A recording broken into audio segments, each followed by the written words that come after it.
So this is creating a lot of drama just in my world. I'm sure your world too, because you obviously the political campaign correspondent for the Daily Mail. But I don't know if you saw this. Trump did an interview with Laura Trump. I'm sorry, Laura, not Laura Trump, Laura Ingraham yesterday, Yes. where he made some news. He rejected the idea that many Americans are anxious about the economy. He called the polls that suggested otherwise fake, and he has defended his economic record, insisted that the economy is strong.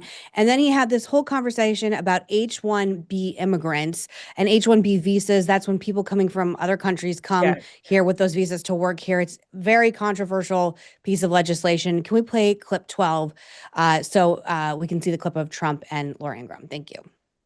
Never going to be a country like what we have right now. And does that the mean Republicans have to talk about it, Laura. And does that mean the H-1B visa thing will not be a big priority for your administration? Because if you want to raise wages for American workers, you can't flood the country with tens of thousands or hundreds of thousands of foreign workers. You also do have to bring in talent.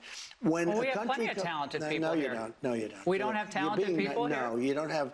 You don't have certain talents, and people have to learn. You can't take people off an unemployment line and say, I'm going to put you into a factory where we're going to make missiles, or I'm going to put How did we ever do it before? Well, I'll give you an example. In Georgia, they raided because they wanted illegal immigrants out. They had people from South Korea that made batteries all their lives. You know, making batteries are very complicated. It's not an easy thing and very dangerous. A lot of explosions, a lot of problems. They had like 500 or 600 people, early stages, to make batteries and to teach people how to do it. Well, they wanted them to get out of the country. You're going to need that, Laura. I mean, I know you and I disagree on this. You can't just say a country's coming in, going to invest $10 billion to build a plant, and going to take people off an unemployment line who haven't worked in 5 years, and they're going to start making missiles. It doesn't work that way. Nikki, I saw someone I follow on social media this morning saying, well, MAGA was great while it lasted, because what he's saying is complete polar opposite of what he ran on, bringing American jobs back, not having people from other countries come here and take our jobs. I kept thinking of how much Vivek Ramaswamy got just filleted over the summer when he was saying that like Americans aren't smart enough, and basically American moms don't raise smart enough kids, which is why we need to like outsource people from India. Highly controversial set of tweets that still follows him.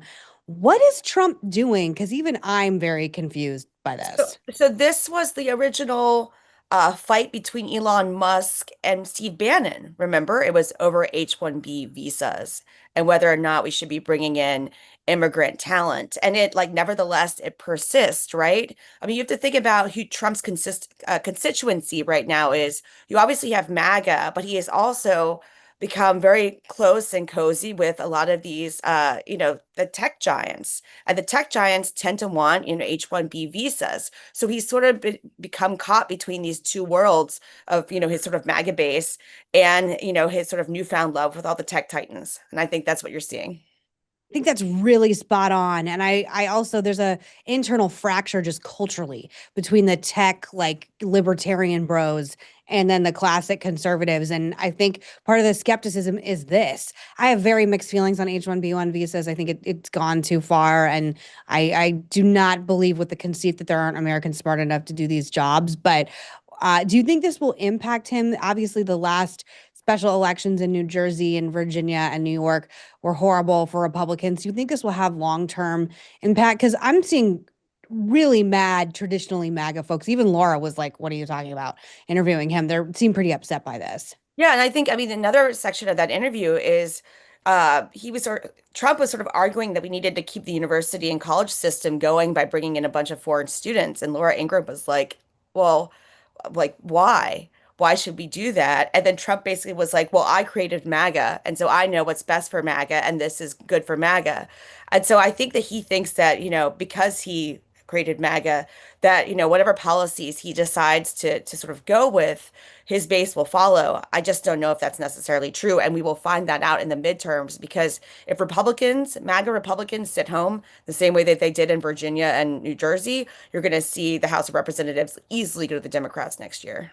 I don't understand why we're focusing. I think Trump said he's going to allow 600,000 Chinese national students into our schools and it'll help keep the Ivies alive. And it's like, nobody gives a shit about the Ivy Leagues right now. Like that isn't sending their kids there already. Yeah. You know, it's like a lot of controversy in the culture space, a lot of controversy about money, a lot of controversy of why they are in the, place politically they are because they've taken so much money from Qatar to keep these places funded.